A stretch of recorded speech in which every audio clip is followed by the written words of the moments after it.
Vous savez que la Gemara dans Yevamot dit que pourquoi que 24 000 élèves de Rabbi Akiva, 12 000, en fait on dit 12 000 chevroutot, 12 000 zugot, zugim, chez Talmidei Chamim, c'est-à-dire 12 000 pères de Talmidei Chamim, ils ont perdu la vie, ils sont morts entre Pessah et Atzeret. D'accord? Et de quoi ils sont morts? De diphtérie en fait. Vous savez pourquoi la diphtérie? Ils sont morts pourquoi? Alors la Gemara elle dit pourquoi dans Yevamot page 62, sa mère bête, elle dit pourquoi? Shelo chilku kavod zebazé. Est-ce que vous pouvez comprendre un truc pareil? Qu'il y a 24 000 élèves de Rabbi Akiva qui sont morts, punis, parce qu'ils n'ont pas respecté l'un l'autre. C'est incroyable. C'est complètement délirant. Qu'est-ce que vous comprenez ça? Alors moi je vais vous dire, j'ai une petite explication là-dessus. Qu'est-ce que ça veut dire l'ochilku kavod zebazé? Bon, alors on va essayer de voir. Plus tard, je vous dirai un peu. Mais d'abord, avant de donner une réponse, quelle que soit la réponse, il faut expliquer d'abord comment c'est possible. Si aujourd'hui, on se comportait comme les élèves de Rabbi Akiva, même 10 fois moins bien que les élèves de Rabbi Akiva, il n'y a personne qui mourrait pour ça. Parce qu'aujourd'hui, c'est pas important. Mais il faut savoir ce qui se passe. Il faut se remettre dans la situation de l'époque. La Torah, elle a été construite. La Torah orale, je parle, elle a été fondée à partir de ces 24 000 élèves. C'est-à-dire qu'en réalité, avant, il y avait une Torah écrite, et la Torah écrite, elle passait de génération en génération depuis Yoshua Binu, Moshe Rabbeinu, Yoshua Binu, les Skenim, d'accord? Et ça se passait de génération en génération, mais il n'y avait pas vraiment une école, il n'y avait pas vraiment un flux d'élèves de Talmidei Chachamim qui basaient toute leur vie pendant des milliers de Talmidei Chachamim, qui basaient toute leur vie sur la Torah. Donc en réalité, les fondements de la Torah, c'était à ce moment-là, au moment des élèves de Rabbi Akiva. Et donc en réalité, à ce moment-là, comme c'était tellement important, donc Akash Baruch Hu était Medakdek avec eux d'une façon extrêmement fine, très très délicate. Le moindre écart de comportement, tout partait en cacahuète. Comprenez? Donc donc Akash Baruch Hu, il a été makpid sur le moindre détail. Donc eux, ils ont, en fait, alors là maintenant on peut comprendre, ils ont été mechalek, ils ont l'ochilku kavod zebazé, ils n'ont pas essayé, ils n'ont pas suffisamment respecté. C'est-à-dire que des fois quand on est à très haut niveau, Akash Baruch Hu nous juge beaucoup plus, d'une façon beaucoup plus fine. Le moindre écart, c'est comme si par exemple, un petit écart ici, vous voyez, comme vous voyez des rayons, un petit écart ici, quand vous montez en haut, ça fait très grand écart. Donc là, comme c'était les fondements de la Torah, il faut que ce soit net, totalement net. Il ne fallait pas qu'il y ait un problème dans les midotes des élèves de Rabbi Akiva. Alors, quel est le problème? Bon, alors ça veut dire qu'ils ne respectaient pas l'un l'autre. C'est pour ça qu'en fait, jusqu'à l'Akba Omer, on est en deuil. D'accord? Pour quelle raison? Parce que l'épidémie s'est arrêtée, l'épidémie de diphtérie s'est arrêtée le jour de l'Akba Omer, le jour de l'anniversaire de la mort de Rabbi Shimon Bar Yochai. Ok? Il faut savoir que c'est 33 jours, c'est 32 jours. 32 jours, c'est la gematria, c'est la valeur numérique de Kavod. C'est également la valeur numérique de lève, le cœur. D'accord? Et après, il reste 17 jours. 17 jours, c'est Tov. C'est les autres, c'est la valeur numérique des 17 jours qui restent. C'est-à-dire qu'en réalité, 32 et 17, ça fait 49. Maintenant, écoutez bien.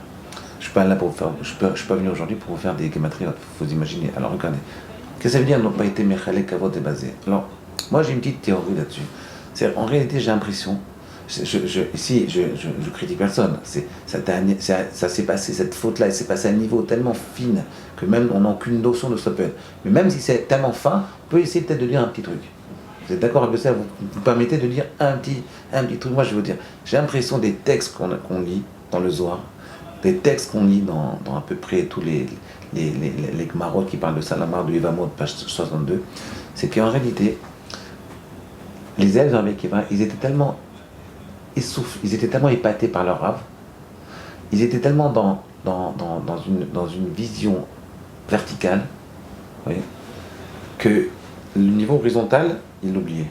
Un petit peu, un tout petit niveau. Vous voyez, quand des fois on est très très très chaud pour le rave, on est super très très très chaud pour le rave, alors on oublie des fois nos problèmes entre Ben Adam et Chaveron, entre les copains, les chevaux. Tout pour le rave. Des fois même, il faut savoir, comme ce que je dis depuis quelques semaines, je parle de ça, il faut apprendre à se lier au rave. Moi je parle tout le temps de ça. C'est d'accord avec tout le temps on parle de la relation Rav-Talmid. Mais cette relation Rav-Talmid, elle doit se faire avec connexion ou déconnexion. C'est quand on est trop connecté au rave, on oublie les autres. et des fois on se comporte mal avec ses copains. Donc il faut être connecté avec le Rav, et après revenir. Et alors, je me rappelle très bien, vous savez qu'à Ponivitch, pendant des camps, Rav Shach est donné Shiur-Klei. Vous savez comment ça se passait Shiur-Klei de Rav Shach? Le grand shiur dans le Beth Midrash, devant tout le monde. Une fois par semaine, Rav Shach donnait un shiur. Comment il faisait? Il donnait une idée, il fallait 5 minutes, donnait une idée, puis après il s'arrêtait de parler, et les élèves entre eux, ils discutaient qu'est-ce que le Rav disait. D'accord? Donc c'est la connexion, déconnexion. Oui. Il faut aussi, c'est que la Torah du Rav, elle passe aussi par la relation avec sa Chevota, avec son prochain. Et quand on est trop accro au Rav, c'est comme on est trop fromeur, c'est-à-dire que fromeur, je veux dire, on va le dire en français, c'est plus quand on est trop pas religieux, non, bigot, d'accord, trop. Des fois on oublie son copain. Laisse-moi ma place, laisse-moi parler avec Dieu, et il oublie le reste. Quand je vois, il veut qu'on ait une relation normale. Vous voyez, par exemple, il y a certaines personnes qui sont prêtes à se brûler pour Dieu. Ben nous, le clan Israël, on n'est pas comme ça. On est là, on se brûle pour 3 mitzvot. Pour les 3 mitzvot, Arayot, Gilui Arayot, Avodah Zarah et Shirut Damim. D'accord, pour l'idolâtrie, pour le meurtre et pour l'inceste. Donc ici, écoutez bien, Youssef, qu'est-ce que vous en pensez de ça? Ce que je veux dire ici, c'est qu'en réalité, des fois, il faut apprendre aussi à se connecter à son Rav et aussi à se déconnecter un petit peu pour pouvoir voir ses semblables et essayer de faire passer la Torah à ses semblables. Ok. Alors on n'a toujours pas expliqué c'est quoi Kavod. Alors on va essayer d'expliquer de quoi il s'agit, c'est quoi ce principe de Kavod. Je vais vous donner juste un petit élément de réflexion et puis comme ça demain on en reparle. Regardez, le Midrash il dit pour eux, il y a un Midrash dans Bad Midbar qui nous parle de cette histoire-là. Il dit que 12 000 pères de Chevrutot, des élèves de Rabbi Akiva, ils sont morts de diphtérie. Et pour quelle raison? Il ne dit pas là-bas, chez l'autre, qu'est-ce que le Midrash il dit? Il dit, chez Ainehem Tsarot Echad Lacheni, que chacun regardait l'autre avec Be'eneim Tsarot, avec, comment on peut traduire ça? Chacun était un petit peu jaloux de l'autre. Il n'était pas tellement content de la réussite de l'autre. Un petit niveau, vous voyez? Quel rapport entre ça et le Ritku Kavod Zevazé? Voilà, c'est ça l'élément de réflexion que je vous donne. Quelle relation il y a entre le fait de donner du Kavod et le fait de regarder l'autre d'une façon un peu pas tout à fait positive? À demain.